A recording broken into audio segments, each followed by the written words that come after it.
Assalamualaikum warahmatullahi wabarakatuh. Nama saya Rizky Mulyawan dari TM17. Di sini saya akan menjelaskan tentang rantai. Rantai adalah rangkaian potongan-potongan yang berkaitan, biasanya terbuat dari logam, dengan sifat keseluruhannya mirip dengan tali, yakni bisa lentur dan melengkung tetapi juga bisa lurus, kaku dan menahan beban. Assalamualaikum warahmatullahi wabarakatuh. Nama saya Riki Julfikar dari TM17. Saya di sini akan menjelaskan prinsip kerja sebuah rantai. Di dalam mesin motor ada sebuah komponen rantai penggerak yang dalam bahasanya bengkel biasa disebut keteng. Bagi kamu yang terbiasa bongkar jeroan mesin motor atau paham mengenai otomotif, pasti sudah nggak asing dengan komponen ini. Untuk yang belum tahu, rantai keteng berfungsi menyalurkan tenaga dari kruk as ke noken as atau camshaft. Cara kerjanya, kruk as yang berputar mengikuti langkah kerja piston akan menggerakkan rantai yang terhubung dengan gear di noken as. Setelah noken as mendapat tenaga dari putaran yang disalurkan rantai keteng, noken as menyalurkan tenaganya untuk proses buka tutup klep. Karena fungsinya cukup penting dalam menunjang kerja mesin, maka rantai keteng jangan sampai dalam kondisi rusak atau tidak sehat ketika motor dipakai riding. Salah satu ciri rantai keteng mulai aus bisa dideteksi dari timbulnya suara desik di area mesin bagian atas. Jika kondisi tersebut terus dibiarkan, khawatir rantai keteng yang aus akan kendur bisa lepas dari gearnya. Efeknya sangat bahaya jika rantai keteng lepas dan mesin dalam keadaan menyala. Klep yang terbuka bisa terhajar kepala piston yang sedang melakukan langkah kompresi. Jadi gitu doang. Assalamualaikum warahmatullahi wabarakatuh. Nama saya Resana Badila. Saya akan membacakan tentang kelebihan dan kekurangan dari rantai. Kelebihan yang pertama, harganya sangat terjangkau dan mudah didapatkan meskipun harus diganti satu set. Bisa didapatkan di sekitaran bengkel terdekat. Lalu yang kedua, transmisi sangat baik karena power loss-nya berkisar hanya 5 hingga 10%. Berbeda dengan belt dan shaft yang power loss-nya lebih dari 20%. Yang ketiga, penggunaan dapat diaplikasikan pada kendaraan sport. Ya, itu karena power loss-nya yang sedikit, jadi tenaga yang terbuang tidak sia-sia dan mesin pun akan menjadi lebih responsif atau lebih ke akselerasinya. Yang keempat, mudah dalam pemasangan. Karena mekanismenya yang mudah, yang simpel dan berada di luar, jadi itu untuk pemasangannya mudah. Lalu selanjutnya kekurangan yang pertama, perawatan yang buruk membuat suaranya sangat mengganggu orang. Itu disebabkan karena pelumasannya tidak baik, jadi gesekannya sangat terdengar. Terus yang kedua, mudah mengalami perkaratan jika tidak dilumasi. Ya, itu karena terbuat dari besi atau metal semacamnya yang mudah berkarat. Yang ketiga, pengecekan rutin saat perjalanan menempuh 1000 hingga 1500 km. Ya, mungkin karena putarannya itu yang membuat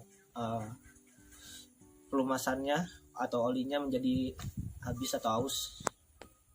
Lalu yang keempat, perlu ketelatenan untuk merawatnya agar tidak mudah aus. Karena besi bertemu dengan besi dan pasti ada kausan di antara keduanya, entah di sprocket atau di rantainya. Oke, nama saya Rahmat Heroni dari Teknik Mesin 17 Politeknik PGRI Banten. Di sini saya akan sedikit menjelaskan tentang jenis-jenis rantai. Yang pertama, rantai tanpa ring. Jenis-jenis rantai. Apa yang dimaksud rantai motor tanpa ring? Sesuai namanya, rantai jenis ini merupakan rantai yang tidak memiliki string sebagai batas antar lempeng rantai. Efeknya tentu akan cepat merusak mata rantai karena tidak ada tempat pelumas mengendap dan diam. Meski begitu, rantai jenis ini justru merupakan salah satu jenis paling banyak digunakan oleh banyak produsen. Selain itu juga jenis rantai ini sangat mudah dijumpai dan harganya lebih terjangkau. Untuk menjangkau rantai ini tetap awet, sebaiknya rutin memberi pelumas agar rantai tidak cepat aus. Selanjutnya rantai O-ring. Yang kedua rantai O-ring. Kemudian jenis rantai ini adalah rantai motor yang memiliki cincin berbentuk O.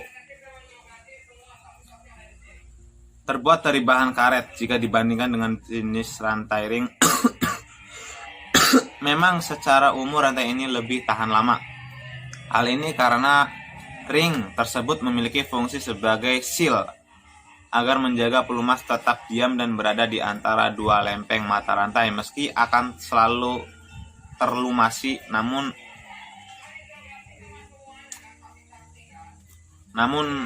hanya bagian dalam saja yang akan terlumas.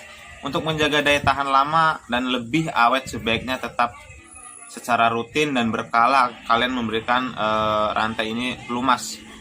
Untuk harga rantai ini agak sedikit mahal dibandingkan rantai sebelumnya, yaitu rantai O-ring. Dan jenis rantai terakhir ini yaitu rantai X-ring. Dan jenis rantai motor berikut adalah rantai X-ring. Secara keseluruhan rantai yang ini merupakan paling bagus berkualitas. Ini secara fungsi ini juga memiliki O-ring sebagai tempat berkumpulnya pelumas di bagian dalam.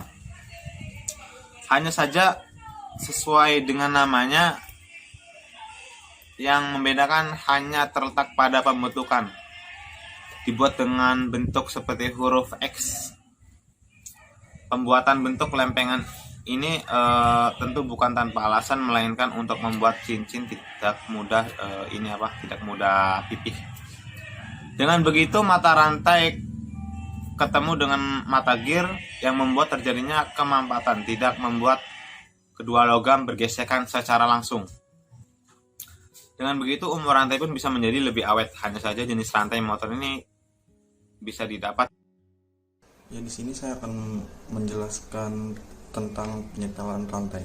Yang pertama yaitu adalah ukuran lendutan atau defleksi rantai dan bandingkan dengan ketentuan pada buku petunjuk servisnya.